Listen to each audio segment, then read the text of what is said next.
Before humans could talk, they were already having conversations right now. There's a voice inside your head. Yep, you're reading these words, but you're also hearing them. Not with your ears, inside your mind. Language is so deeply wired into your brain that feels like it has always been there. But this story doesn't begin with words. It begins about 6 million years ago. Back when our ancestors couldn't speak, no vocabulary, no grammar, no dictionaries, and definitely no podcasts. Yet somehow, they survived. They raised children, they hunted, they warned each other about danger. And they did all of that without saying a single word. If speech is what made humans special, then something doesn't add up, because our ancestors had already figured out most of the important stuff. Long before anyone said, "Hello, so." How did they communicate? Part 1, the body was the first language before words. There were gestures. Chimpanzees still do this today. Want some food? Reach out. Want to play? Pat the ground. Want to scare another chimp? Stand tall. Puff yourself up.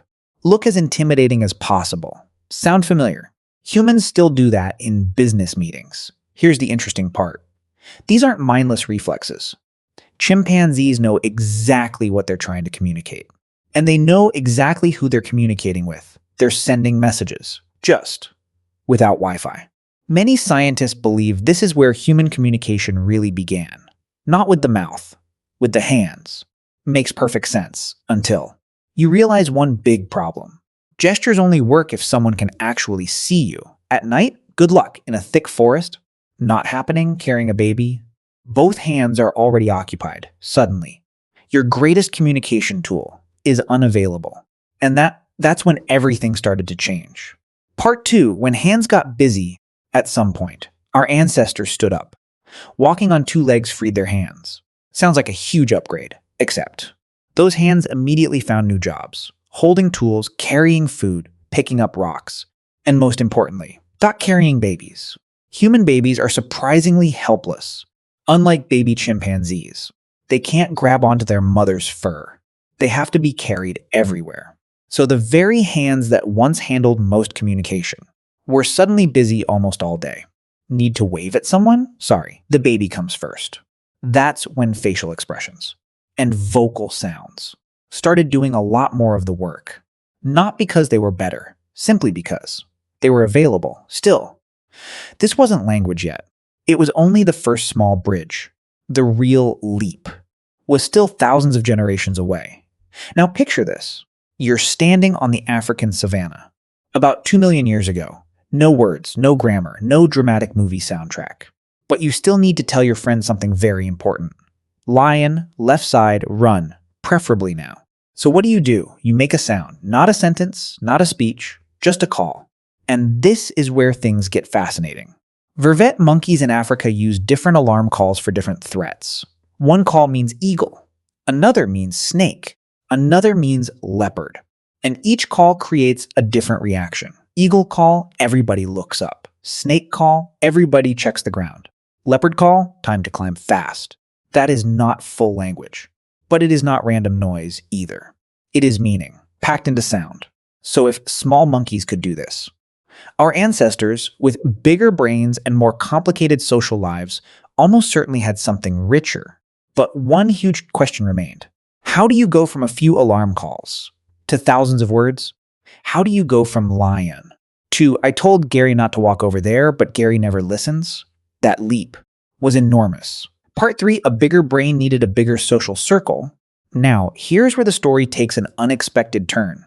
You might think language evolved to help people hunt, or make better tools, or avoid becoming lunch. But one famous idea says, not exactly. Anthropologist Robin Dunbar noticed something interesting. Chimpanzees spend hours grooming each other, picking bugs, cleaning fur, basically. Monkey spa day. It keeps friendships strong. It builds trust. It helps the group stay together. But here's the problem. That works when your group has 30 or 40 members. What happens when your group grows to 100 or 150? Simple. You'd spend your entire life brushing somebody else's hair. No time left to hunt. No time left to eat. No time left to survive.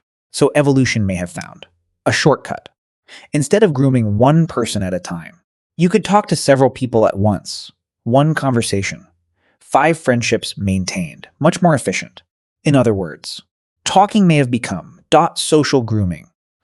And believe it or not, one of the biggest reasons humans started talking might have been gossip. Seriously. Who stole whose food? Who cheated? Who shared?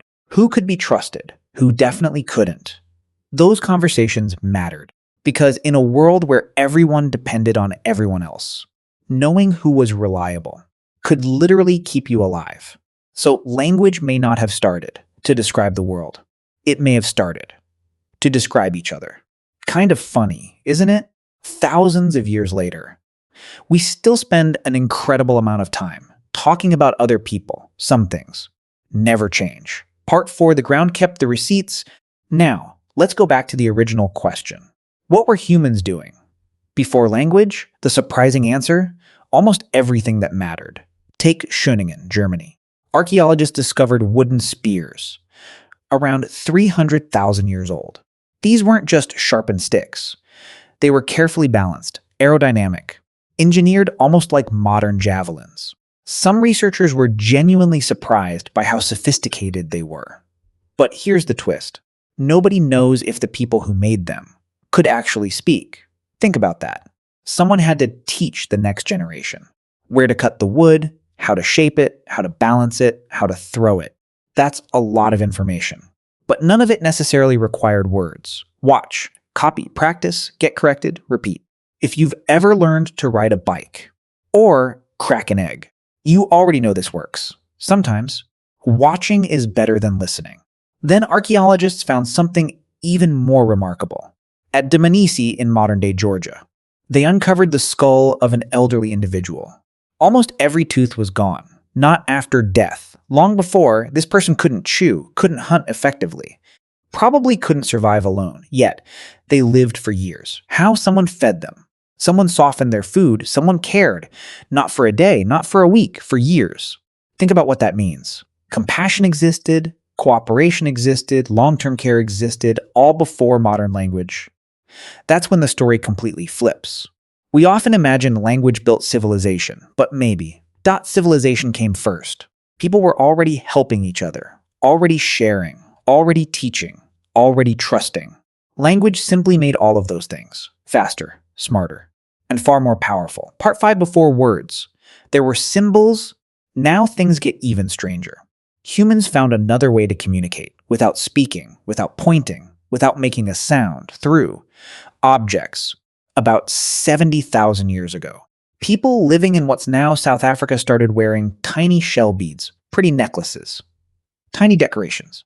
At first glance, not very impressive until you realize something. Those beads did absolutely nothing for survival. They couldn't catch food. They couldn't scare predators. They couldn't keep you warm. So why spend hours making them? Because they were saying something without saying anything. Maybe I belong to this group. Maybe I'm part of this family. Maybe I'm important. Or maybe I'm taken. Who knows? The exact message is lost, but the idea isn't. Everyone who saw those beads understood they meant something. That's communication without a single sound. Think about it. Today, a wedding ring tells a story. A military medal tells a story. A police badge tells a story. Even your favorite sports jersey tells a story. Nobody has to explain them. You see them, and your brain instantly gets the message. We've been doing this for tens of thousands of years, maybe even longer, which leads to an incredible possibility.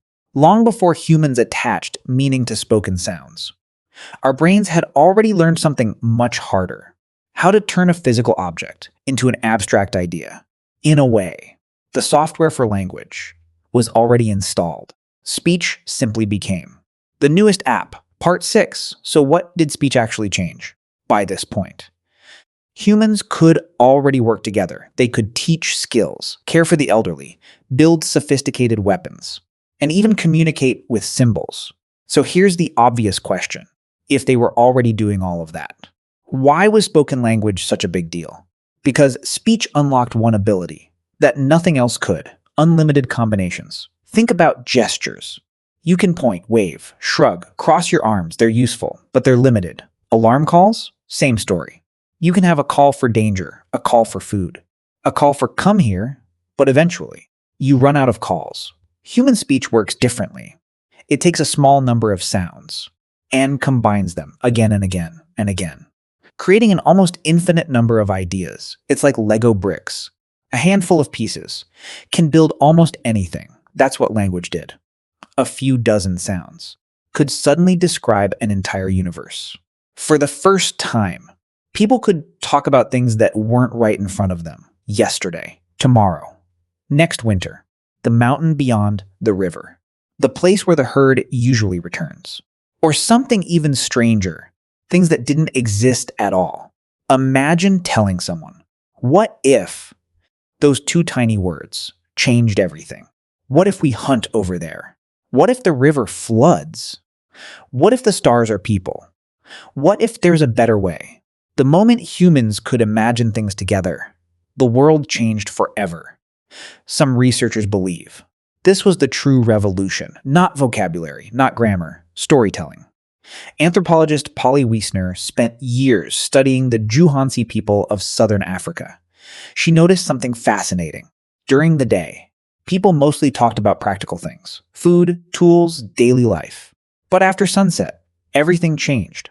Around the fire, people began telling stories. Stories about ancestors, hero spirits, lessons, dreams. Stories that could make people laugh. Stories that could make them cry. Stories that could teach children, without children realizing they were being taught. Because stories do something facts never can. Facts give you information. Stories change how you think. And maybe that was the greatest invention language ever produced. Not words, not sentences, stories.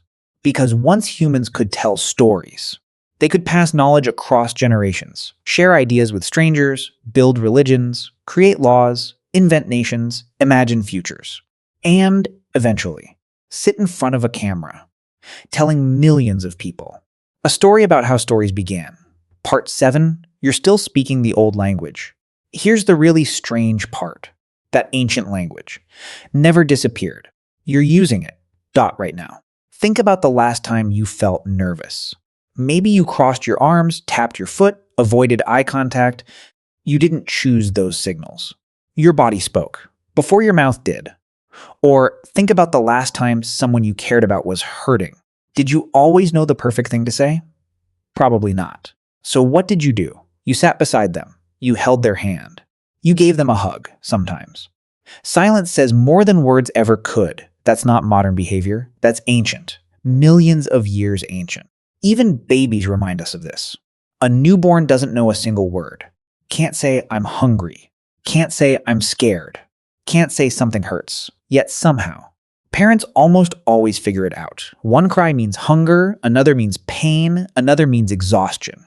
No dictionary required, no language lessons, just instincts that have been passed down for millions of years. Which means, long before humans learned to speak, our brains had already learned how to understand each other. Speech didn't replace those older systems. It simply joined them.